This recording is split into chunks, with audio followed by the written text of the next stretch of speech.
about changing locations and shit. Man, into this motherfucking bag. Stand on the way I made.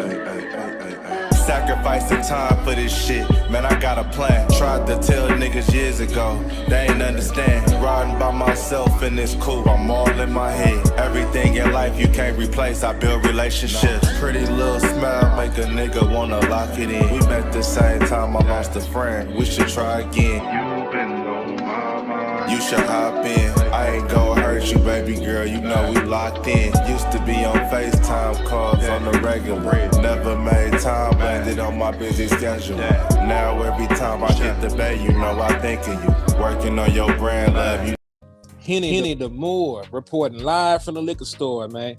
And when all three of us come together, man, it's Cowboys UnCut. It's Goddess. West Coast Cowboy in the middle, the Kanye West of this content stuff. And I'm a day one type of girl.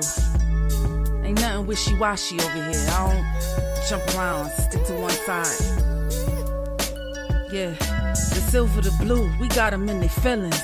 That star on the field, come pay the D a visit. They say it's hatred, is it? I call it hate and simping. Cause if we wasn't that hating, they wouldn't be in our business. Listen, West Coast say the water tastes better. The fan base go harder, and all the ladies get wetter. Yeah, that's how it is when you straight reppin' for Dallas. We get it in the trap, and landlord tell us what's happening. No explanations in no shape, form, or fashion. When Henny drop the stats, ain't nothing else to be asking. Them numbers don't lie, that's why your argument dry. And we still got them rings, you got your eyes on our prize. Whether an eagle, a giant, or a commando, you in the parking lot crying, we in the Lambo, we stay in our bag, we run it up in the draft. You still talking about the 90s, so who's stuck in the past? Get off me, and I'ma need you 6 feet back. And we ain't hearing nothing till your team beat that. And we ain't scared of running. So one team over here is Cowboys, believe it. Yeah, it's you got us a poet. Big up West Coast Cowboys, HTM Sports, and Landlord from Alabama. Y'all check them boys out, man. Don't play around with the Cowboys content. Yeah, and you know it's DC. Yeah, DC4L. All day. Every day. My dear Aunt Sally, we is at the P right now. We got to go to free agency. Then we got to go to draft. Then we can talk about training camp. And Stephen Jones, who's also a multi-millionaire, moves and feels like a what? Like a dude that is got $15 in his bank account. We finna come marching to Dallas with our picket signs, ticket torches, everything we can find. And we are live. What's good with y'all, man? It's your boy, Henny the Moore, reporting live from the liquor store. Now, my brother, my big cousin, West Coast Cowboy, is actually on here with us. There you go. I was wondering where Cuz disappeared to. What's up with you, Cuzzo? What's up with you guys? It's your boy West Coast. How's everybody doing this morning? Man, doing great. Hey, happy Dallas Day, man. Tell you what? I said happy Dallas Day, man. What is that? I gotta explain. Hey, turn the music just a little bit for me, because you're gonna hear it in my background. Oh, you good? A little easy weeks. I got you. Can't fold that better. Yeah, What is Dallas Day? Explain it to me what that is. Remember, the Dallas Cowboys are permitted Dallas Day where they can bring in as many local. Oh, yeah. Okay, I get what you're saying. Yeah, it's Dallas Day today. Man, I thought you was talking about something else, bro. Like some Nah, it's because I'm in California. How am I having a Dallas Day? Yeah, I'm just saying happy Dallas Day out there to everybody, man. Happy Dallas Day, because hey, this is gonna be important. This is gonna be big for determining the Cowboy draft. And he'll be back in momentarily. You know, Wi-Fi Monster hates all of us when you out here spitting that real stuff. So happy Dallas Day to everybody. JVB boy, Joe China. Elijah Robinson in the building, man. What's good with y'all good folks sliding into the channels? Make sure y'all hit those like buttons. Make sure y'all hit those share buttons. And we hear you loud and clear too, Wes. Hey, I'm gonna say this right here. I don't care how many times my stream goes out. I promise you, I'm gonna come back at least one more time than it goes out. You feel me? So it is what it is. It is what it is, man. They want to make it personal. Let's make it personal. Then I bet you every time they drop me, I come right back. Or at least I'll come back at least one more time, and they drop me. So, hey, introductions out the way. Let's get straight to it, man. It's your boy West Coast. Hey, Mr. Slap Yourself, a.k.a. is back, man. I'm back on that bullshit, man. I'm back on that bullshit. I got to run the damn ball hat, and I'm slapping people for free. You guys already know what it is. It's West Coast Cowboy. Tap in with me. Hey, man. Hit that share button. Hit that share button. Hit that share button. Hit that share button. My weed plug need. Hey, his weed plug need to answer his phone, DM, whatever the hell he talking about, talking real greasy to the nigga. Y'all already know what's up, man. But, hey, we gonna ask ourselves some hard questions today, man. And really, I'm gonna wait till Wes get back on here to ask the first question. Because we got a lot of stuff going on in Cowboy Nation, man. We got a new quarterback in the building. We know we made the trade to get Joe Milton over here, former 6th-round pick from Tennessee. Great project quarterback, so we're going to get his insights on that. We're going to ask if there's a certain player in Dallas deserves some money. We got a lot of stuff to talk about, man. So, Wes, I'm going to start off the questions since you're back in here. How do you feel about the Joe Milton trade, man? Will you give them an A for effort, or you think he's actually a good project quarterback? Yeah, can you hear me? Yeah, I can hear you. I mean, I think, you can hear me well? We hear you great, man. We hear you good. You sound crystal. Well, we hear him. So while we wait for him to slide back into the chat, man, my thoughts on Joe Milton is this. When it comes to the physical tools that Joe Milton has in the toolbox, there's top tier. He's 6'5". He got great game speed. I believe he runs like a 4.5 or 4.65, something like that. Got a rocket of an arm. I believe they documented this man 85 yards.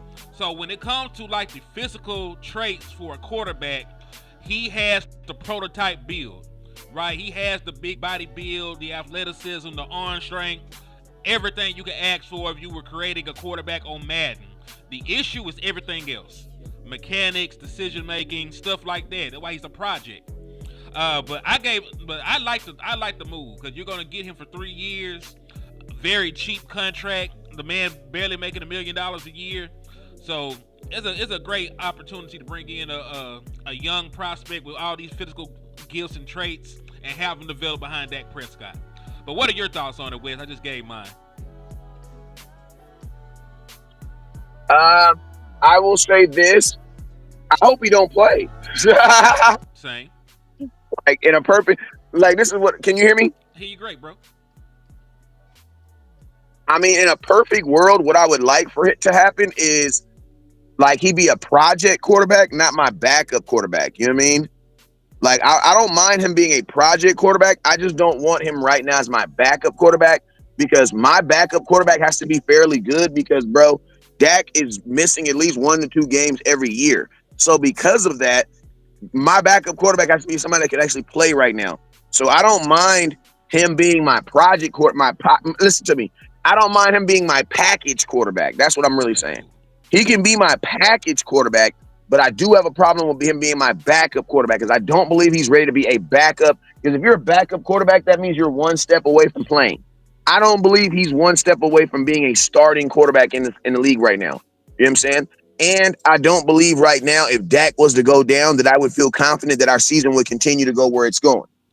You know what I'm saying? So nor do I believe that he's able to come in here and honestly, I think the only thing that he can do to put pressure on Dak is honestly being athletic. But outside of that, bro, the quarterbacking is I mean, I love it that he black. You know what I'm saying? Y'all know how I love black quarterbacks. But and I love how Cowboy fans are about to just fall in love with him. So I just love that too, because it's good for the black man. But y'all about to listen, man. If how I say this, bro. All right, let me ask you a question. If his name was like, let me ask you a question. If his name was Paja Johnston, no, go ahead. Like for real, because it ties into this. Because I'm comparing the quarterbacks room last year and this year. Which one do you think is actually better? With that criteria, do you think the quarterback room last year with Cooper Rush and Trey Lance was better, or do you think this one right now with Will Greer and Joe Milton back at Dak Prescott? Which one do you think actually could win more games for you? Last year's. I understand that. Because Cooper Rush is a better quarterback. And you know what? It's crazy to say, but that shit actually is true. Like listen, I've never been high on Cooper Rush at all.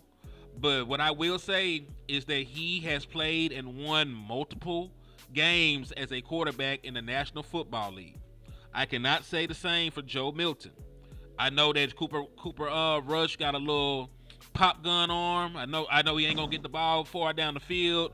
I know he gonna do some stupid stuff during the course of the game. He might not even field the snap good. He was fumbling snaps all last year. But he probably still gave you a better chance to compete and win football games than Joe Milton does right now. You know what I'm saying? There's a reason that he was a 6th round pick, and there's a reason why they went ahead and traded him away to the Dallas Cowboys. Oh, Cooper Rush cannot throw the ball down the field, but Cooper Rush can read the field. He can throw the ball where it's supposed to be. I mean, my thing is this: how often? Can you hear me? My thing is this: how often are you going to get a guy wide open 70 yards down the field though in the NFL? Not usually. You got to blow the coverage completely. Like he has a great weapon, but my question is this: how often are you going to be able to use it? Not much. And this is the other thing when we got to think about, because Wes said he don't mind him being the package quarterback. Well, with the way that things are set up now, they're not having 3 quarterbacks dressed. Like the emergency quarterback, everybody else in front of him got to get hurt. So unless he completely beats out Will Greer, and we'll see how that transpired during training camp and how it transpired during preseason, you're not going to see Joe Milton. It's going to be the same situation as Trey Lance if Joe Milton does not flat out win the backup quarterback position. Because they're not going to dress 3 quarterbacks when you have all these other needs. You need offensive line depth, you need defensive line depth, corner depth, wide receiver depth. They're not going to dress 3 quarterbacks. So unless Joe Milton wins the backup quarterback role, you're not going to see him. Now, right, I don't think much of Will Greer as a quarterback. They have, matter of fact, as crazy as it sounds, Joe Milton has more NFL touchdowns than Will Greer does. Will Greer has never scored a touchdown in the NFL in all his years in the National Football League, so I don't think much of him. But at the same token, just to throw it out there, if he does not win this competition, you're not going to see Joe Milton. I think he possibly could, but But yeah, I do agree with you on that, Wes. Like, it's probably a better quarterback room last year, at least in terms of being able to compete. In terms of being able to compete, I can see it. I mean, Cooper Rush. Like, my question is this: who is Cooper Rush backing up right now? Lamar Jackson. There you go. That right there lets you know how good of a backup quarterback he is. Why? Because Lamar Jackson is, when it comes to health-wise, he's the same as Dak Prescott. He's going to miss at least 1 or 2 games a year. You know what I'm saying? And remember, Lamar Jackson was out 2 years ago in the playoffs for them. So you have a team like Baltimore that goes and gets like Cooper Rush, knowing that there is for sure a chance that he can play. Now, I think it's kind of weird because Cooper Rush is a different quarterback than the quarterback they currently have. And you guys know, well, if you've watched my quartet long enough, you know I don't believe in that. But one thing I believe that your backup quarterback should be the exact same make and model as your current quarterback. You know what I mean? It should just be a difference of him not being better than your current quarterback. But if you have a quarterback who can move the pocket and move around, you know what I'm saying, in the offensive line, then your backup quarterback needs to do the same thing so you can be able to move your offense the same way, or else your offense is going to change. Like Baltimore, it might not be like it shows you how good Cooper Rush was, but in my opinion, I wouldn't have brought him in because Cooper Rush is not like a freaking Lamar Jackson. He's more like a Patrick Mahomes than he is a Lamar Jackson. Cooper Rush ain't running. You know what I'm saying? Yeah. But you know what I'm saying? I digress. What do I mean? The only thing I do like about this is he does have traits that your starting quarterback doesn't have, and that's the athleticism. And but his biggest trait is his biggest arm, and I don't want to see Joe Milton throwing the ball. I don't want to see him throwing the football. Like, I know all y'all want to because you guys have optimism and you already know what Dak is. But I'm gonna tell you this right now. I said on my video, I said if Joe Milton is your starting quarterback for the Dallas Cowboys anytime in 2025, it is probably 1 week after we had the worst week of our football year. Yeah. The only reason he should be throwing a football, and I'm gonna tell you right now, he should be your third quarterback. Because I believe right now, if you had to evaluate all three of them in your offense, it would probably look like Dak, Will Grier, and then him. Because remember, at least Will Grier was in this offense. I'll give you that much. But they don't. Nobody knows what the offense. Nobody knows what the offense is going to be though, because we got a new offense coordinator. So yeah, that is also true too. So I'm optimistic. The only thing I'm gonna say is like preseason is going to be lit this year. The same way that it was lit for everybody that wanted to see Trey Lance play football. You saw a lot of Trey Lance. I'm actually interested to see what Joe Milton can do.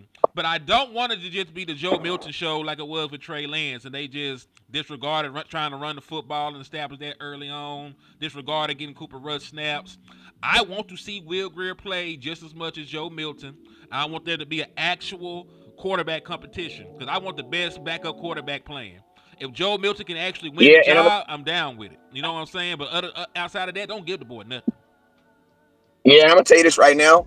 I don't want to develop any quarterback right now. I am saying, like, I can listen to me. If you want to go sit behind Dak and get better on your own, go ahead. You know what I'm saying? But I'm not putting any type of, like, Dak is still very much in his prime, bruh. And the expectation is trying to do everything you can to put the weapons around him to make sure he can still be on his goddamn feet. Because I'm gonna tell you this right now: if Dak can't do it, Joe Milton for sure can't do it. And I don't even understand why fans be doing that. Like Shady McCord and his dumb self talking about some Dak, get you a realtor because if you have a season like you did last year, hey, Joe Milton might send you packing. Like, bro, Joe Milton couldn't even get the job in New England. Yeah. What you talking about, bro? This is our subject, but fuck Shady McCoy. Dude, listen, and it's funny. It's funny, dog, because Shady McCoy was a horrible playoff performer at the running back position, but all he ever talks about is what other folks did. You know he never played in a playoff game where he started and won. Like every time he started in a playoff game, his team lost. They have never won a playoff game with Shady McCoy as a starting running back ever in his life. But all he opened his mouth to talk about is playoff performances and showing up. He was riding the bench watching Patrick Mahomes and Tom Brady lead those teams to the Super Bowl, right? So I don't understand where he gets off talking about folks. It's like he projecting. It's like he projecting his insecurities onto other people. Because we just being funky. Dak Prescott is a much better playoff performer than Shady McCoy bitch ass ever was. Never had a 100-yard game. And I'm going to tell you this right here. Dak Prescott, and theoretically, Dak Prescott is a better quarterback than probably he's ever played than he's played with in Philadelphia. Oh, yeah. Yeah, no doubt. That's what I'm saying. So I listen. Shady McCoy He only got good quarterbacks when he left on free agency and went to Patrick Mahomes and went to Tom Brady. But other than that, Dak Prescott is the best quarterback he would have played for in his career. It just depends on what you think about McNabb. That's it. Was he there with McNabb? I think he was. Well, at that point of his career, though, you know what I'm saying? You're probably right. Because he got McNabb at the end he got McNabb right before he went to Washington, right? You know what? You're right, because he played with Mike Vick he played with Mike for a little bit. I think he played with Mike Vick for like a year or two. So yeah, you're probably right. I think Milton is a weapon. Then to be fair to Mike Vick, because Mike Vick is a Hall of Famer, Mike Vick would be the best quarterback he played with. Because Mike Vick is a Hall of Famer. Yeah. In my opinion, Mike is a Hall of Famer. He should get in. He transformed how the game is played. They ain't put that boy in yet. What? How is that not possible? Mike Vick's been done way longer than 5 years. Has he played in 5 years? Oh, I'm trying to see when the last time Mike Vick played. He might not be eligible yet. But he should be. I don't give a damn about numbers when it comes to Mike Vick because he revolutionized how you play the quarterback position. I know a lot of folks might try to hold that dog shit against him, but man, if Brett Favre didn't get taken out of the nobody cares about that. Brett Favre didn't get taken out of the Hall of Fame for what he did, man, then like shit, leave him in. Matter of fact, Mike Vick went in. I mean, it doesn't even matter because it has nothing. Hall of Fame is only about your football. It has nothing to do with your personal accolades. It should, but we know how these voters do, man. They do weird stuff all the damn time, and I hate that shit because there's always stupid stuff they look at and nitpick with this Hall of Fame stuff, man. They're not going to be able to stop that from Michael Vick, though. Because one thing about I will say this: Michael Vick has actually done a really good job of repairing his reputation. Like, he wouldn't have got that job at Norfolk State if that was still a problem. You know what I mean? Because now you're representing a whole university, and plus you're representing the people who give money to the university. So before Michael Vick got that job at Norfolk State, they had a private meeting with all them. I'm going to just go ahead and say it. White people. And when I say white people, I mean really, really rich people. I don't mean black. I'm not talking about color. I'm talking about status. You know what I mean? He had I promise you, had a meeting with all them higher ups. You know what I'm saying? To make sure that they were okay with this image being projected on them.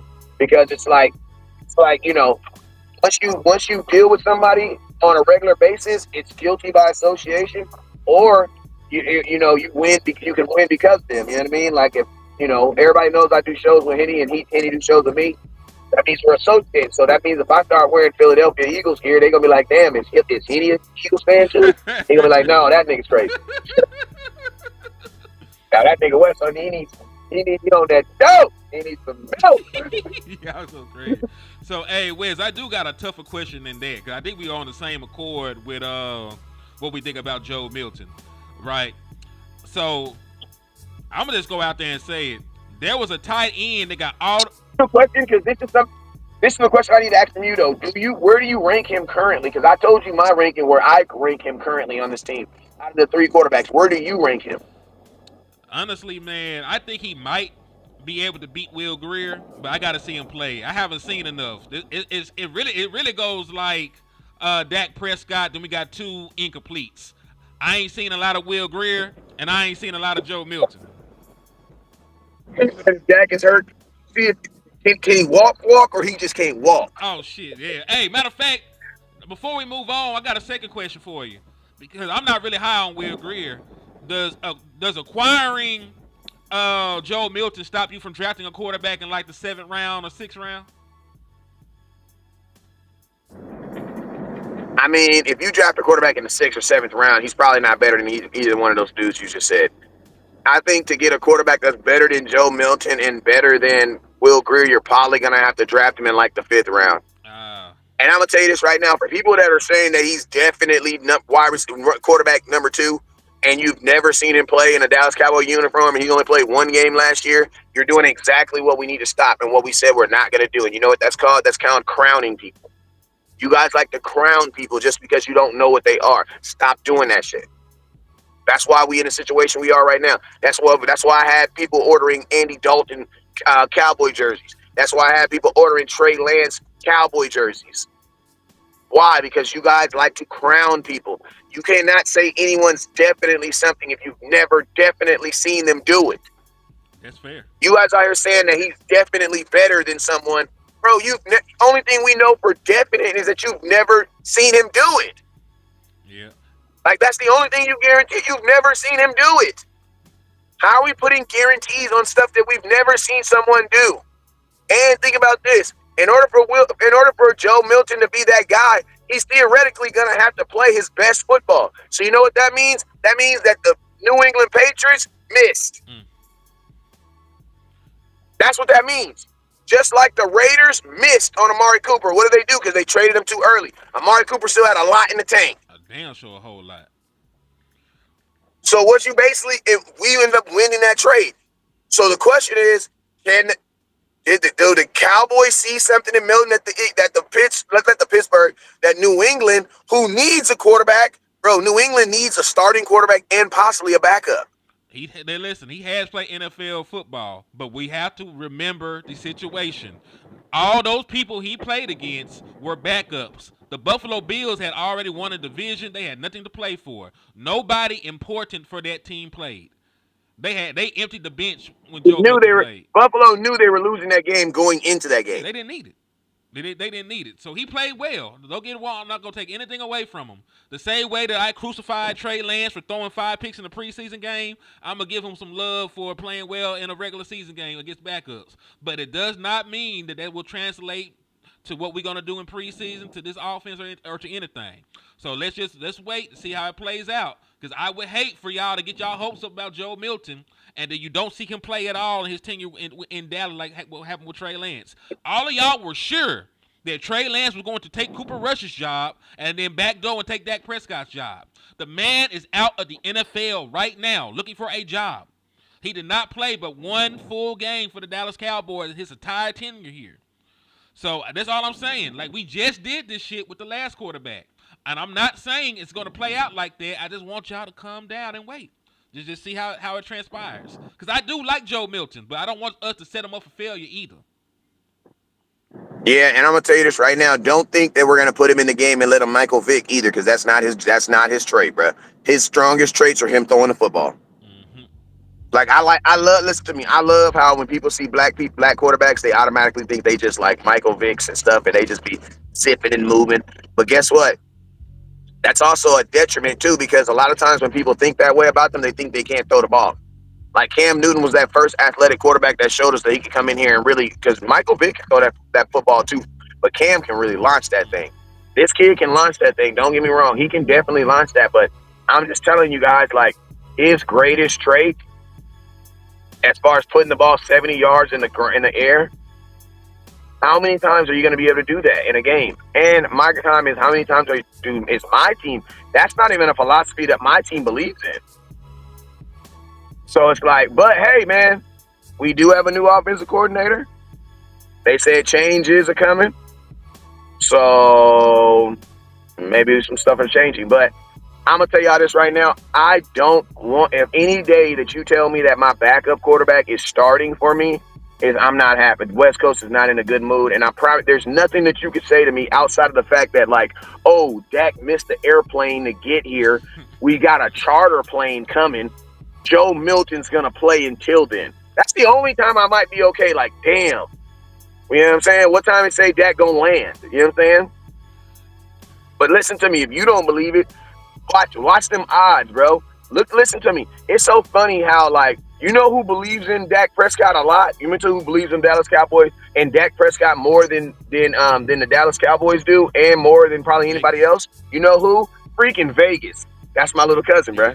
Listen. That's my cousin. They got the. Hey, that's how you listen. I mean, the nose tells you that's my cousin. The cheeks tell you that's my cousin. But when we do little mental things like that, that's what lets you know, damn, they really is related. Like, they really are related. Like, they really are related. For real. Like, this is really my blood cousin. You know what I'm saying? Indeed. Exactly right, bro. Who believes in Dak more than anybody? Vegas does. Because look at the difference when Dak plays in the betting line and when he does not. Mm-hmm. That's all I got to say. If you're a betting man, you know.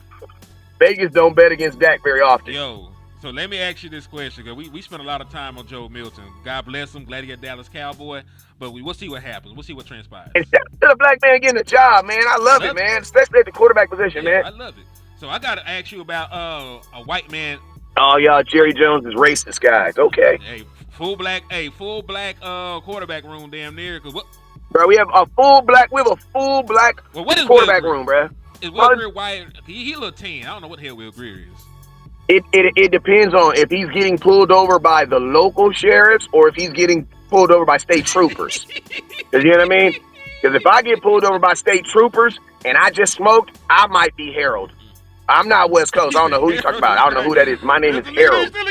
My name is Harold. That's crazy. Hey, listen to me. In 2025, you know you whatever color you getting pulled over, but it depends on what color them lights is behind me. If it's the local police, I might be FBI, but if it's HPD, yeah, man, I'm Harold. So, yo, I'm always over with. Let me ask you about this next subject, man. 'Cause we said we're gonna ask some tough questions. So the tight end market just changed. Trey McBride reached an agreement for 4 years, $76 million. He's the highest paid tight end in the National Football League. You also have a tight end on your roster with a similar, with a similar resume. right? You got Jake Ferguson, who's coming up for a contract, who needs his paper. But honestly, do you give Jake Ferguson an extension? Because I don't think he'll take a team-friendly. I'm gonna tell you this right now, Henny, you are wrong, man. You are messed up. You're messed up. And I'm gonna tell you this right now. I love you, but you're not doing God's work right now. You know why? You doing the bad people work right now. You want to know why? Because there's no way in Jesus Christ and his greatest enemy, the devil who lives in hell, that you was bringing up Jake Ferguson and Mr. McBride in the same sentence. What's wrong with you? What's wrong with you? So knock it off, Henny. Now you gonna have these people out here saying technically he could get McBride money, because if you look, bro, I'm gonna ask you this question. Listen, I'm not hating on nobody's numbers, because numbers never lie. But all I'm gonna say is, do it feel like we got a McBride on our team? That's all I'm gonna say. That's all I want to know. Of course not. But that's not. It don't. Okay, so no, you can't pay that. No, you cannot pay that. I'm not saying you should, but I'm just saying the market is what the market is, and we seen lesser cornerbacks than Deron Bland reset the market. You know, we love J.C. Horn. We wanted the Dallas Cowboys to draft him. He only played like 37 games, and now he's the highest paid corner in football. That was crazy to me, bro. He got all the money in the world. There ain't no money left. Ain't no more money left, because he got it all. And I'm a J.C. Horn fan. And listen to me, I'm a J.C. Horn fan. I'm a big fan. I know his dad real good with his real cool for his fans. But even I wanted to draft Horn over Micah Parsons at one time. Keep it real. I remember. But how he became the richest quarterback. I mean, think about this. You know, Sauce Gardner only has like 3 interceptions in his career. So it's like, bro, it's amazing what they be using to, like my boy Boss Cowboys say, enumerate these guys. You know what I'm saying? But I'm not letting this go. I love you, Ferguson, but bro, you better slap yourself. I don't even think you're the best tight end on this team. The best tight end on this team just can't stay healthy, bruh. Like, literally, if I'm the Dallas Cowboys, my boy John Stevenson, bro, you're banned from preseason. You're banned from training camp. Bro, you're going to go work out with a private guy, and then when the first game of season comes, I want you to just show up at the field. I don't even want you working out with us, because I don't want you, everything's just like you get hurt right before the season starts. I need you to actually play in the season so we can actually show these folks that we got a good-ass tight end right now. The motherfucker just can't stay healthy, bruh. 81 Stevens is that dude, bruh. He is that dude. He just can't freaking stay healthy, or at least he can't stay healthy during preseason. Nah, he can't at all. And I do like his skill. That's why I say, John Stevens, you ain't playing preseason, or you ain't playing preseason this year, bruh. But hell, the sad part about it is, if they draft another tight end, he might have to, so he can keep his job. Because there's a deep tight end room. Spanford, Jake Ferguson. They spent their second round pick on Schoonmaker. So he might have to play to retain his roster spot, bro. Yeah, I mean, this is the thing. Cowboys not paying Ferguson. They would have paid Schultz. They're not paying Ferguson. They're not. I mean, they franchise tag Ferguson. I mean, they franchise tag Schultz. But at that time, we didn't really have nothing else to do.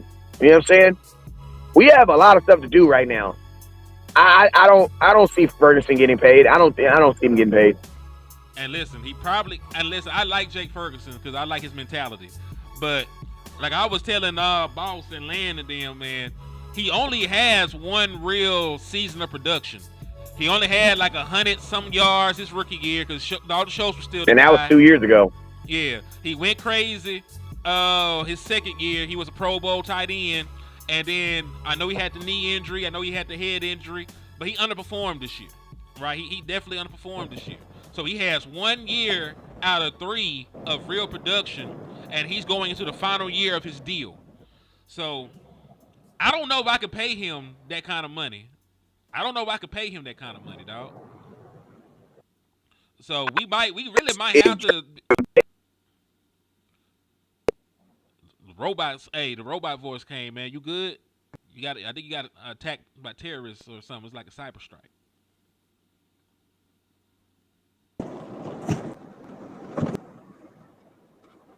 What's up? What do you want to do? You probably finna come back in. I don't know if I could pay Jake Ferguson. What y'all think in the chat box, man? On both sides, on West's page and my page. Would you pay Jake Ferguson based on what you know about Jake Ferguson. Would you pay Jake Ferguson? You can put yes, no, put a Y, put an N, put something in the chat box, man, because I'm trying to figure out what y'all would do. Also, in the meantime, make sure y'all hit that share button, make sure y'all hit that like button, and make sure y'all hit that Cash App, man. Mine is $Henny the more. I'm still beefing with YouTube right now. This is for the love of the game. They don't pay me no ad revenue. They don't promote the content I drop anymore. Me and Landlord blackball like that with YouTube right now. So if you want to support your independent content creators, man, hit the Cash Apps, $Henny the more. My boy Cody said, I wouldn't do it, Henny. I don't blame you. I'm leaning towards not wanting to pay the man either. Hey, I like Fanning. I don't know if you know about the kid from Bowling Green, but he just went for 1,550 yards this year and 10 touchdowns, being a primary weapon as a tight end. And he went crazy against Texas A&M, and he went crazy against Penn State. So he already performed against NFL caliber players. His name is Harold Fanning. If he's there in like the third round late, I probably would take him if we got everything else filled out. I ain't gonna lie. Right now, I would probably say tight end, like standard tight end, is probably the easiest position to call in the NFL right now. He'll be right back. So yeah, I wouldn't mind getting Fanning. He said Mason. Is Mason the boy from LSU? I can't remember. I done looked at so many different guys. He said Arizona coach came from there, so offense may be involved. The tight end a lot. Span forward can be better this year if given a chance. I'm with your boss. I want to see John Stevens too. Yeah, I like John Stevens, man, but he cannot stay healthy. And like my partner pointed out not too long ago, we are crowning a dude that hasn't played. So I will give y'all that. Say it again. I was talking to my folks in there, but I was talking about Fanning before you left. I was talking about Harold Fanning. He was 1,550 yard tight end. Yeah, he went for 10 touchdowns last year, and he performed against 2 ranked teams. Penn State. He had over 100 yards against Penn State and Texas A&M. I mean, 100 yards as a tight end in college is good anyway, because teams are not throwing the ball to no damn tight end, bro. But they use him everywhere. They use him in the screen game. They use him as a mismatch. Like dog is dope. Dog is dope. It said Boss Cowboy said trade him for some draft capital. Who? Jake Ferguson. I mean, listen. I'll be honest with you. I also believe in trading players. If you know you're not going to give them a contract extension, trade them and get something. Because if you don't sign them, they're going to walk for free. You'll get nothing in return, and they'll sign with another player, another team, and be prosperous, right? So Dallas Cowboys got to ask themselves some more tough questions. If you're not going to re-sign Jake Ferguson, you probably need to go ahead and trade him right now and get something back for him. Because even if it's a late round pick is better than nothing. Because if he walks in free agency, you'll get nothing. Well, you'll get a compensatory pick if it meets the criteria or whatever that is.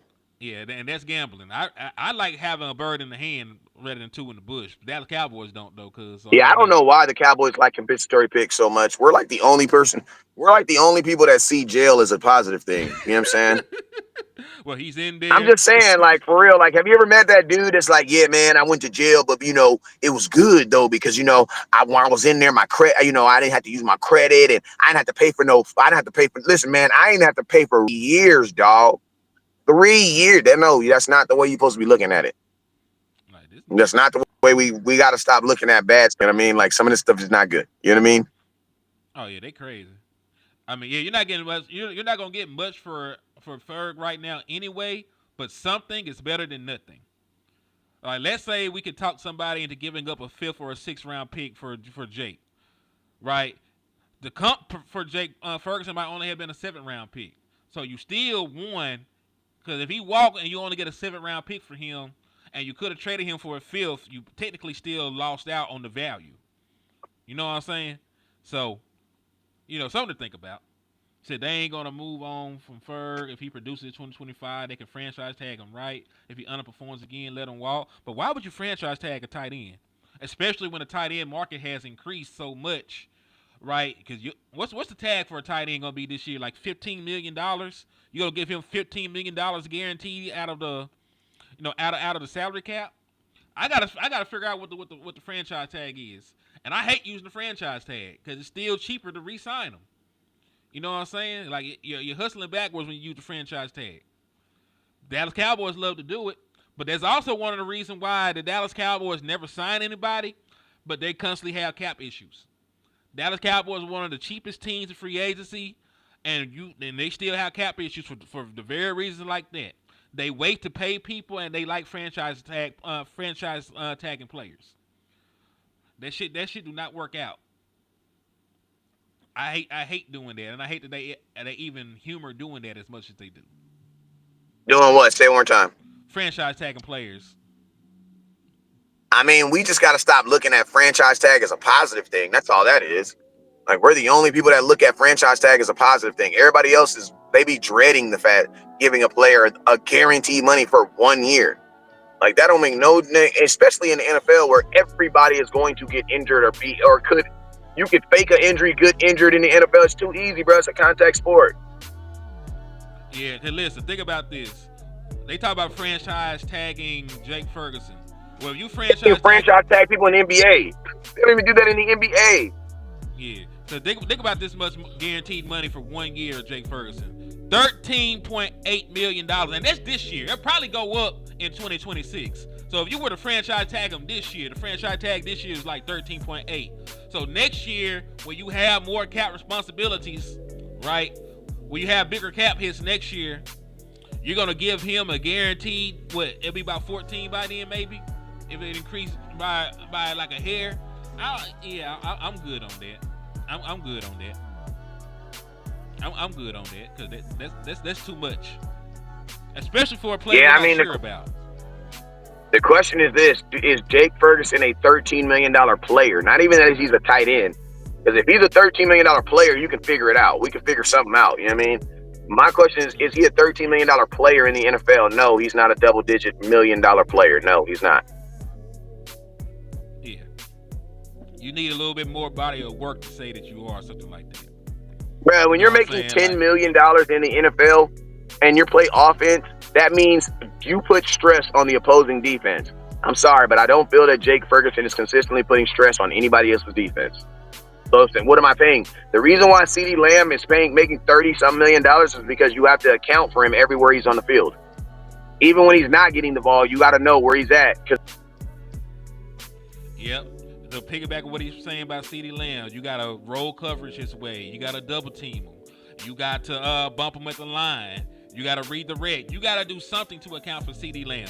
Your entire defensive strategy changes to account for the fact that CeeDee Lamb is on the football field and you got to worry about him.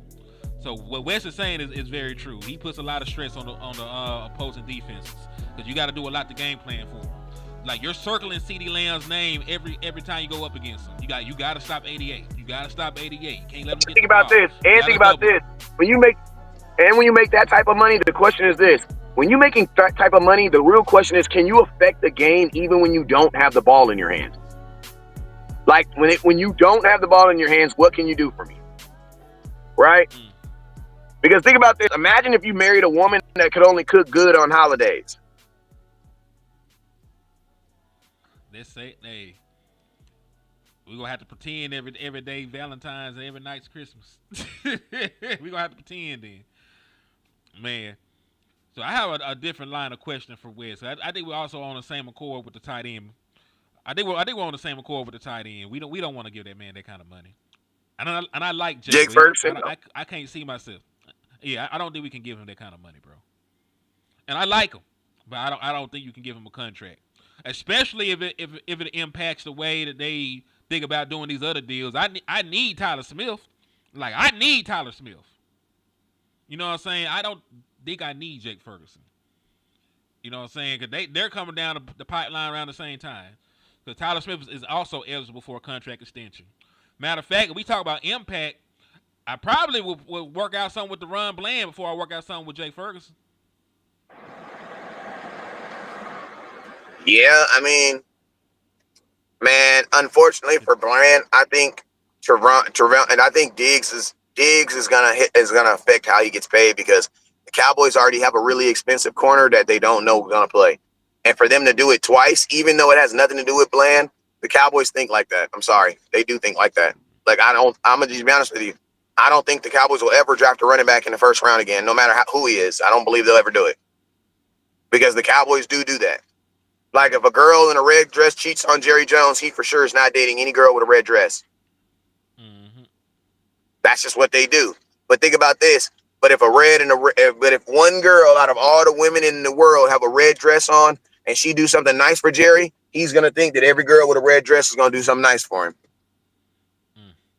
So it's weird. You gotta take the good and the bad. You know what I mean? Well, you gotta take it all. You know what I mean? I understand that. Believe me, I do. I'm gonna give an example. Why was there so many Boise State players on our team? You wanna know why? Because they got a cheap one from there one time and it worked, and they just kept trying to replicate it. Yep. Why do you think the Cowboys don't want to invest any money in actually buying a good quarterback? Because they found Dak Prescott in the 4th round. They found Tony Romo in the goddamn undrafted free agent. Mm-hmm. They gonna bleed. Listen, they gonna bleed that well dry. Yeah. So when the Cowboys feel that they've learned something, they got something, bro. What do? They keep on doing it. That's what they do. Yeah. When they find a pattern, they try to milk this shit. You ain't lying. You ain't never lied. But see, the difference between Bland and Jake Ferguson is that he has multiple seasons of top flight production. Even as a rookie, he had 5 interceptions. The year after his rookie year, his sophomore season, he was an All-Pro and set an NFL record in return touchdowns. I know he got hurt this year, but he has way more production than what Jake Ferguson gave you. So, he's a safer bet to give a contract to. Right, because I don't think he'll be bad this year. He'll probably have a Pro Bowl, All-Pro season again, if he stays healthy. I don't know what I'm going to get from Jake Ferguson. I just can't guarantee anything from the young man. Yeah, I mean, and I will be honest with you, bro. Jake Ferguson, he hasn't necessarily proved to me that first season was even a season worth because, bro, in the NFL, it is very. Yeah, listen, you have folks that are flash in the pans, one season wonders. Do y'all remember when Peyton Hillis ran crazy and became a Madden cover player, and then you never heard from him again? That shit actually happens. You can have one premier season and then never do shit in the NFL again. Yes, sir. Can you hear me? Yeah. All right, my stuff. I should be way more stable now. All right, cool. All right, so yeah, what was we talking about, Jakey? Yeah, we were talking about Jake. You finna say something about Jake. I was gonna say this: when the Cowboys realized that Jake Ferguson was worth good, instead of finding out if they were gonna pay him, they should have traded his ass, bro. That's the one thing about Cowboys that we don't understand. That we don't be believing that players can only maybe he only had a good season so that we could use him as a trade commodity. We don't be believing that. These other teams, as soon as he would have had that Pro Bowl season, you know what they would have did? They would have traded him. Why? Because you just got an asset for nothing. You know what I'm saying?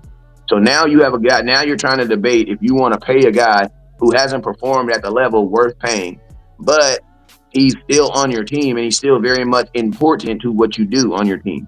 See, that's the thing that sucks is when you're paying guys who are simply important and not because of their necessarily skill set or even what they do. If they pay Jake Ferguson to be based off the fact that he's our starting tight end, you know what I'm saying? But they're not paying him based on the fact of what he actually brings to my offense. Because I'm gonna be honest with you, I haven't seen Jake Ferguson be Jake Ferguson for so long that I just don't even know. That might just be who he is now. You know what I mean? He is a guy that can have moments. But my question is this: what happens to him in games where they go into games and they are plotting? They are saying we got to stop a Ferguson or we got to stop that tight end. I don't know if he's that guy in that moment. You know what I'm saying? Part of the reason why Jason Witten is because one, he was an exceptionally well run blocker. But we could throw the ball to Jason Witten when they knew the ball was coming to Jason Witten. When Jason Witten got the ball, we all knew it was coming to him. You know what I'm saying? and he was still able to make those plays. I don't know if Ferguson has that ability. I don't believe he has that ability. I don't believe he's that guy right now. And the type of money that you're about to have to pay him, he got to be that guy, bro. And I don't pay. I'll pay you a little bit of money if I think you can be that guy. But if I'm gonna pay you that guy money, motherfucker, you need to have been that guy yesterday. That's how Jerry is. Like, if you're gonna, because like when you ask for that guy type of money, like I'm that guy, you need to have already been that guy. Jerry Jones is not gonna pay somebody to hope that they go be that guy. He's not doing that. Those days is over. Like Jerry Jones, that's why Dak Prescott had to prove himself 3 times. You know what I mean? Dak Prescott been on your team. This is second quarter. This is about to be his third contract, and fans are still saying he need to go prove it. What? That's crazy. So yo, let me see if I even got this in here before I ask this question. I don't think I even added it in here. Let me see. So, do you agree with this? So this is what a draft expert, quote unquote, I'm gonna put that in parentheses. This is what Matt Miller, draft analyst, supposed draft expert, said. Hey, Matt, the homie though, so he could be an expert for this con. So if he good people, I'm gonna let him rock with it. So yeah, listen to me, if you the homie, you an expert. If you not the homie, then you just some dude talking out the side of your neck. You know what I mean? All right. So hey, if Wes will fuck with Matt, I'm gonna fuck with Matt. So yeah, I fuck with Matt. Ideal draft. He said this is the most ideal draft for the Dallas Cowboys. I'm not gonna go through every pick because like some of y'all don't know who the hell Maxim Hookie is and shit like that. We're gonna do the top 3, right? Because those are your top 100 players. The first 3 picks in the draft are the people that have the best chance of becoming starters for you. Hey, can I interrupt you rudely real quick? Of course. Hey, before we talk about this draft, we need to talk about why the Dallas Cowboys let that picture of them and that running back from Ohio State get out. Because that was like, listen to me, we ain't glazing over that. Because listen to me, every time that the Cowboys have drafted someone, you can go back and see a little subtle moment. Like even LVE, like when LVE got drafted, they actually told us before they were drafting him that they were going to draft him. We just didn't believe it. But they dropped it. Brian Brodus came out and said the linebacker from Boise State is going to be the target. Yep. He said it like a week before it happened. You know what I'm saying? But we didn't want to believe it. So this judge, listen to me. The fact that the whole nation wants Gentry, and then they drop a picture of them interviewing another guy that's supposed to be going in the second round, sounds like that second round guy is probably going to be a running back next year, or are they going to try to get him? Yeah, because I don't think Gentry is in the. I don't even think Gentry is in the conversation for Cowboys. I'm just being honest with you. He's going to be there today, working out for Dallas Day and all the other good stuff. But he's supposed to be a top 10 pick. You do not. Yes, and they made more noise around the Ohio State running back than Gentry. Mm-hmm.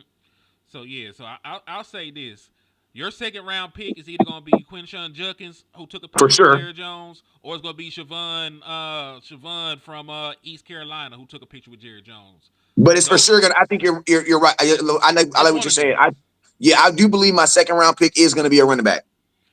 Well, it's gonna be that running back, or it's gonna be that corner, because those are the 2 guys that took pictures and shook hands with Jerry Jones at their 30 visit. Those are 2 pictures.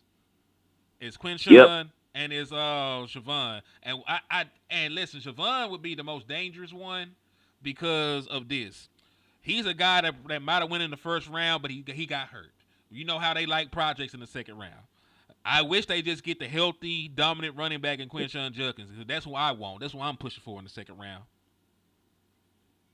That's what I'm pushing for. Yeah, because he was supposed to be a first round pick talent. Mm-hmm.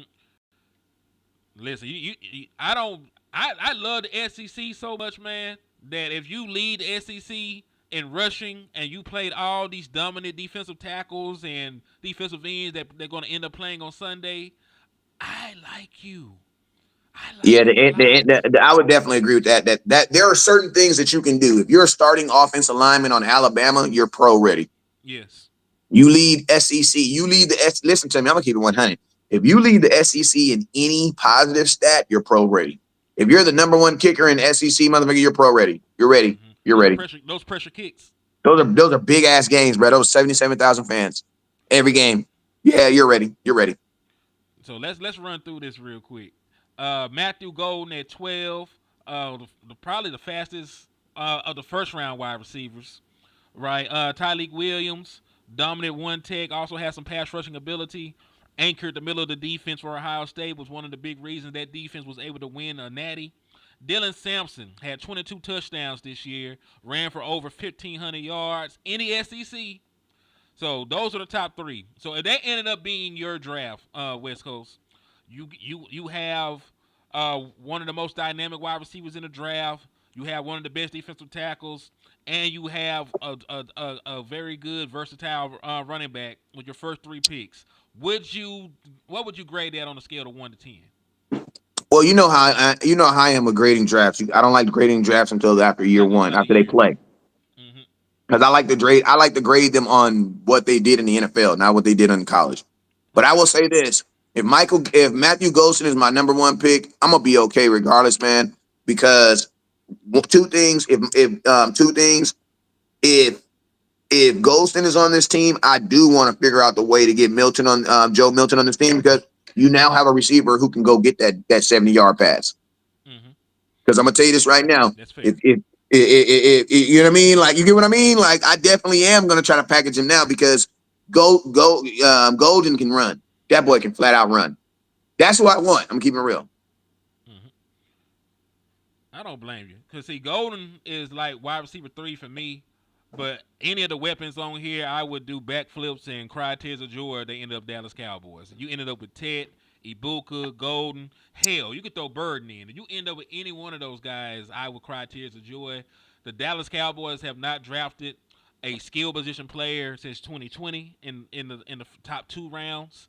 So they're one of the teams that with the fewest selections at that point. So they have to upgrade their skill positions to give Dak Prescott and CeeDee Lamb a chance. They can't do it by themselves.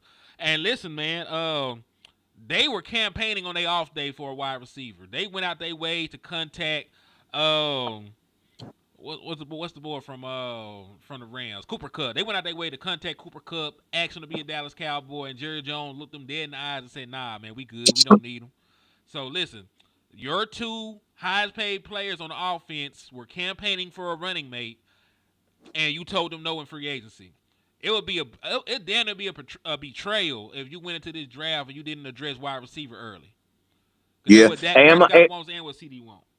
And also, I'm gonna tell you this, man. Like, for whatever reason, the Cowboys and Cowboy Nation, we feel extremely solidified, so extremely good at the guard position, even though you just lost the best guard to probably ever play football. I'm just saying, man, that's crazy to me, man. Nobody wants to talk about going to go get a guard. Neither did we even have one drafting one. We really think that the boy, what's the boy that's taking it? Hoffman, like, literally, listen to, I want to ask a question. We need to do a show on that. Are we crowning Brock Hoffman? Does he have film that say that he is ready to be the starting guard for the Dallas Cowboys? And remember, Dak has only had one right starting guard, and that's been Zach Martin. I would say yes for 3 reasons. I'll give you the 3 games. I'm gonna give you the second. Hey, listen to me. Let me tell you, make sure you do a video on this too, because this is good. No one's talking about this. Why Brock Hoffman is ready to take Zach Martin's, but why he's ready to take over the role, because nobody's talking about this, bruh. Okay, I'll give you a compacted version. Because 1, he graded out as a top 11 guard in the 7 games that he played. 2, he beat up on Dexter Lawrence so bad he made that man get on Twitter talking crazy. That man was deep in his feelings. Go look up they little Twitter exchange. That man had Dexter Lawrence deep in his feelings. And Dexter Lawrence is one of the best defensive tackles in the National Football League. 3, he's put the work in, and he's actually improved year in and year out since he got to Dallas. Now, I understand it's a small sample size, it's 7 games and not 17, but I also believe in player development. And if you remember, the last 3 interior players that you had left Dallas and played good football. Connor Williams went to Miami. He was getting all-pro consideration before he got hurt and his career was over. Connor McGovern just left. He was a Pro Bowler this year. You didn't even want Connor McGovern. He was a Pro Bowler this year for a team that went to an AFC Championship game. We were down on Tyler Biadasz. He was good enough to be a starter in the interior of an offensive line that went to an NFC Championship game. So all the other interior offensive linemen that you had left and were good. I believe that Brock Hoffman is the next person in line to do that because of what we've seen from him so far. And when we talk about production, only gave up a handful of pressures, only gave up 1 sack the entire time he played half the snaps. So that is good production for somebody who is on a trajectory to be a starter and played well and end up grading out well at the end of the year.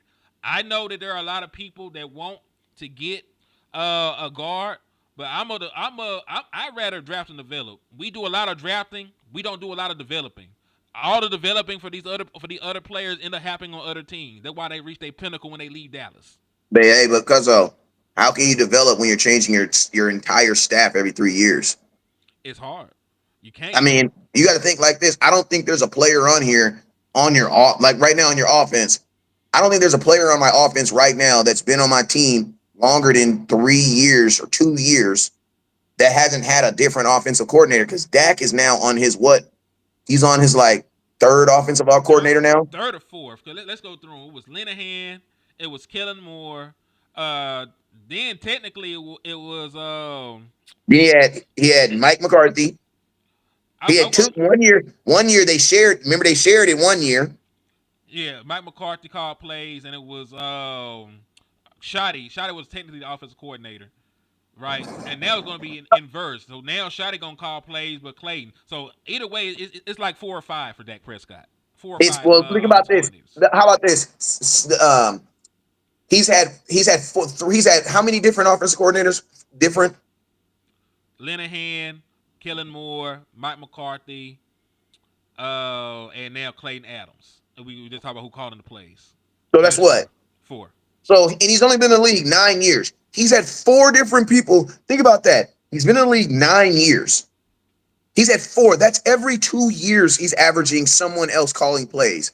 Bro, where are you developing? Honestly, that's why I believe the Cowboys can't even take credit for developing Dak. Bro, you changed too many times around him to say that you developed him. Like, bro, Dak is on his what? Third? He's on his third head coach.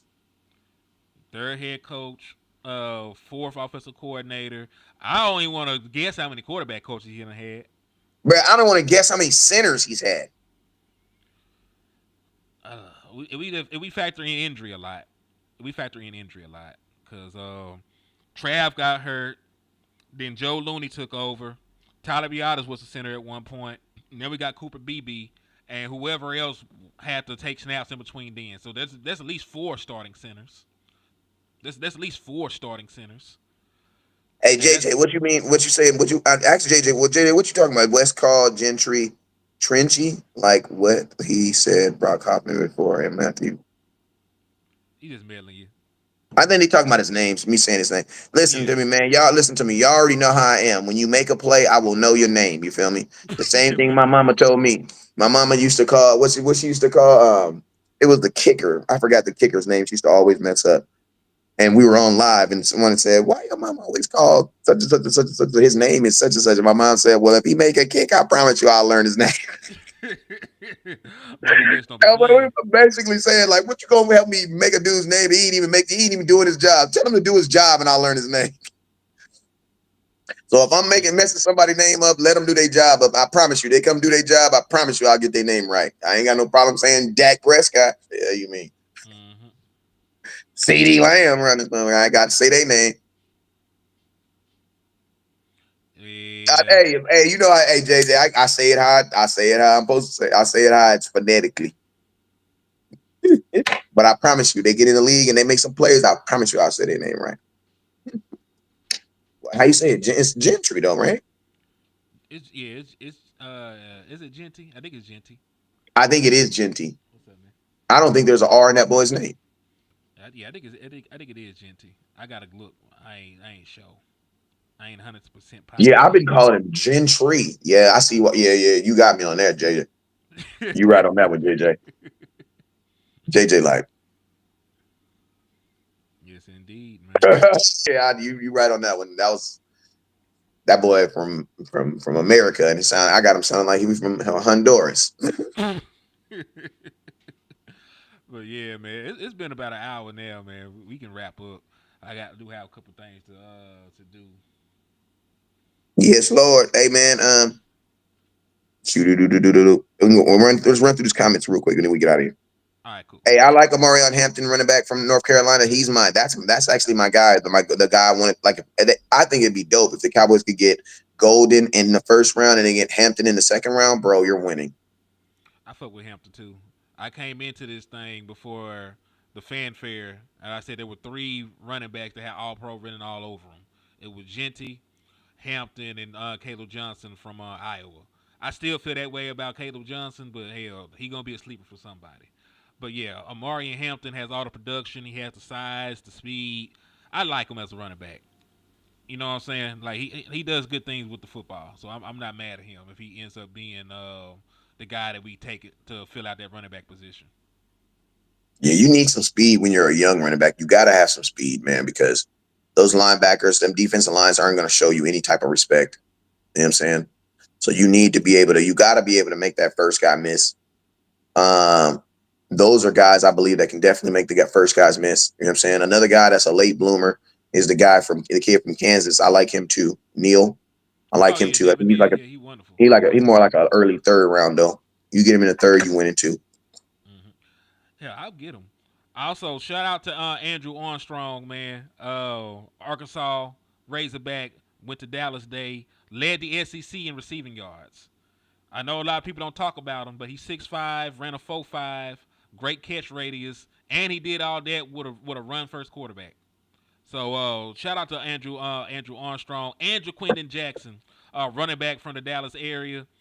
Used to be a quarterback. He was so good at quarterback, he got recruited by Texas to play quarterback. Then had to end up converting to running back when he left and went to Utah. But yeah, he had 15 rushing touchdowns this year in the SEC. Damn, imagine him throwing the football. I know he could throw. He could throw the ball deep as well. Like he got a good arm, and he could be your gadget guy like what Cedric Wilson was. Cedric Wilson, used to be on the trick play. He was a high school quarterback. This guy was a college quarterback for a little bit. Duncanville native, yeah. Shout out to Jaquindon Jackson, man. No matter of fact, that's a deep list of people that went for 30 visits and they went for Dallas Day. Ibuka was a 30 visit. Henderson was. Quinshon Judson. There's only a handful. There's only one offensive lineman they got an invite for a 30-day so far. From what I see, Kelvin Banks from Texas. Let's see. Oh, the tackle. The big tackle. I like Kelvin Banks. Ooh. If it had to be an offensive lineman, he would be the one that I might be able to sleep peacefully with.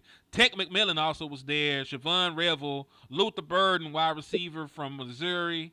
Shamar Stewart. Wes, I ain't gonna hold you. If the Dallas Cowboys draft Shamar Stewart out of Texas A&M, I might go to Dallas and help them burn that bitch down. I might, because this man has never had more than 1.5 sacks in a season. He is going to get drafted off of having a 10 out of 10 RAS score. I don't like stupid shit like that. Just because you're a great athlete don't mean you can play good football. I don't care about what nobody else talking about. If your job is to rush the passer and you only got a sack and a half every single season, you have historically low production for that position and win rates and pressure and everything else, I'm not drafting you. Yeah, I mean with those type of numbers, you might not be a defensive end. Shoot, you might just be a linebacker, and that's okay. Yeah, you might. I was literally about thinking that. Like, shoot, you might want to go play linebacker. Move him somewhere, but he is not no fucking. He's not no. Because if you don't have a lot of sacks, you had better have a bunch of tackles for loss. And he don't have that either. He ain't got a bunch of tackles. He ain't got a bunch of tackles for loss. He ain't got a bunch of. He ain't got shit but a RAS score and some PFF grades in his favor. Fuck PFF. Fuck PFF. If it gonna mean you gonna ruin my draft, he need to get caught with a kilo of cocaine or something just to ensure that he don't get drafted by my Dallas Cowboys. He could be an undrafted free agent for us or something, man. Y'all tripping. Keep that man away from Dallas in the first, man. Yeah. But yeah, I'm done ranting, man. You got anything you want to say on the way out for the good people out there, man? No, my boy Luby Kobe said, Little Kobe said T-Mac for 12th pick. If he falls, I'll take him. If he falls, you taking him at 12? Man, I don't give a damn about none of that. That man is the epitome of what you need. He can play outside. He can play slot. He got a good catch radius. The man was clock running 20 mile per hour in a football game at 6'5". I'm taking him. What was his 40? I'm just curious. It was, cause it's hand time, so it was either 4.47 in between 4.5. He got regular wide receiver speed. Yeah, I was gonna say CeeDee Lamb ran a 4.5, right? Yeah, CeeDee Lamb ran a 4.5, so he got the same speed as CeeDee Lamb, and he has 3 inches on him. And he's a good route runner for somebody that's 6'5". So, I know that people are down on him maybe because of what he said, but he said that shit 2 years ago. Like he was a kid. He was 19. I'm pretty sure he feels differently at this point, especially after he said it. He went on and had historic seasons. Like he said the stuff, and then the next 2 years he went crazy. So he did something right. He's seen something to get to the point where he's at. I mean, he said it his freshman year, and I mean that's probably why he ended up at Arizona, not watching film. Had he would have watched the film, he'd probably been somewhere else. You know what I'm saying? Putting up those stats, but that was his mindset that was his mindset going into college. So one would like to think that people change. Exactly. You know what I'm saying? And to be honest with you, my thing is this: the same thing. I'll end it with this. Lil Wayne said this on one of his mixtapes. He said, "Everybody be wondering what's in my cup." He said, "All I did was go 10-time platinum, make blah, blah, blah, blah, this amount of money, do this around the world." Said, shoot, instead of y'all worrying about what's in my cup, maybe y'all need to get a cup. You know what I mean? Like, stop worried about me. You know what I mean? So I'm under that same notion. Like, shoot, if not watching film worked and helped him get talked about as probably being a top 10 pick, maybe some of y'all should do, you know what I'm saying? If it's working, let it work. We deal in a world called results. So if the results of him not watching film ended up with him having 2 historic seasons and being looked at as a possible top 10 pick in the NFL draft, shoot, we might want to do some science experience on that. See, maybe it makes. But I mean, my question is this: if you're a wide receiver watching film, I mean, it's good to watch film. It is always good watching film. But I think because they have to watch film. They have a laptop that literally, or a tablet that literally times how much they're watching film every day. Exactly. What he's talking about is film on top of film. And my question is this: if you're a wide receiver and you have time to be watching film on top of film, your ass should probably be outside running routes. You know what I'm saying? Unless it is just hailing, snow, cats, and dogs, a wide receiver will only get better running routes, period.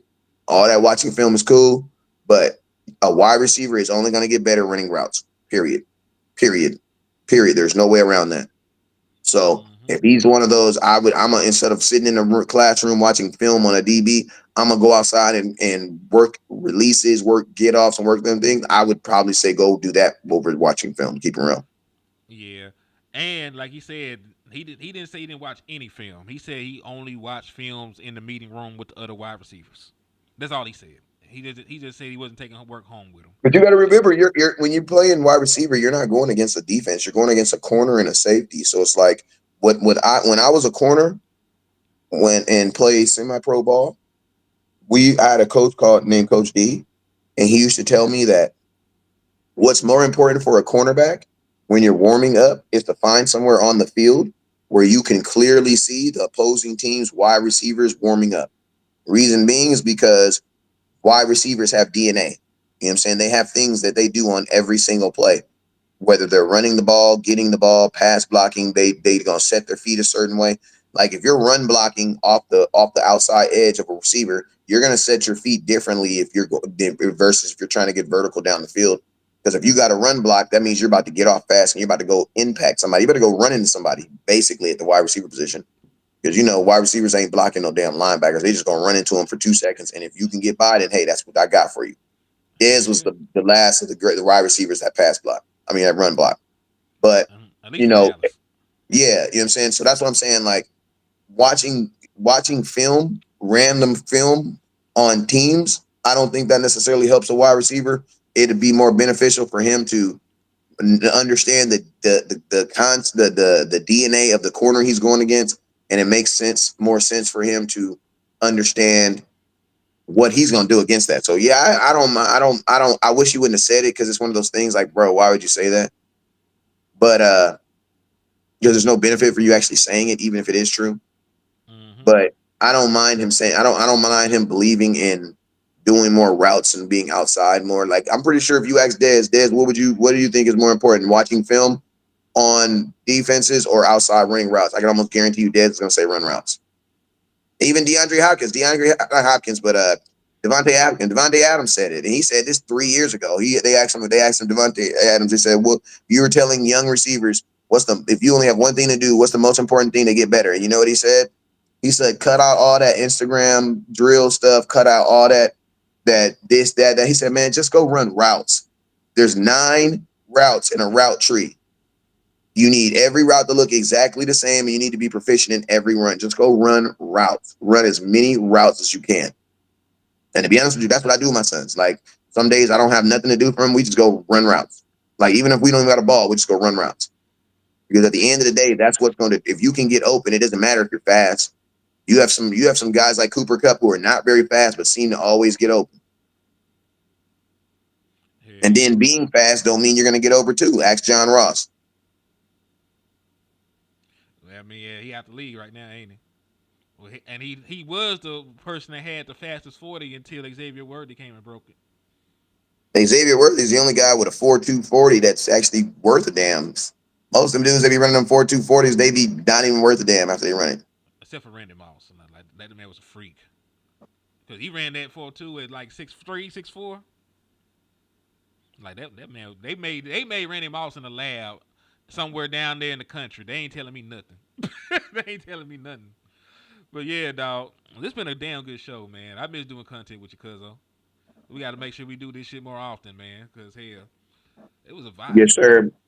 Well, you guys already know what it is, man. Make sure y'all hit that AC. That makes me hear me say. Okay. I don't mind ACC players. I just won't get ACC corners. I'm sorry, them scores be way too damn high. If you're an ACC corner, that means you have given up at least 3 or 4 touchdowns at some point, because them scores be like 50 and 60 points, bro. Unless they from Florida State. At least that was back in the day. Florida State used to have some good corners. But you get what I mean? Like, bro, Yeah. them cornerbacks are programmed. They know they're gonna give up 1 or 2 touchdowns in a game. At least might be 3. Yeah, go give me a SEC corner who knows he can't give up a touchdown. Why? Because that really might be the difference between them winning and losing. Mm-hmm. So yeah, man. I don't know. Make sure, hey Dallas, draft more SEC players. That should be a show, man. We might well do a show about SEC players next, because I like SEC everything. SEC wide receivers been hooping.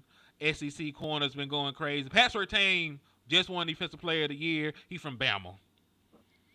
He ain't from no bullshit little comfort. He from Alabama. Hey, listen, I can't let landlord hear me talk good like this. I gotta hurry up and get off the show.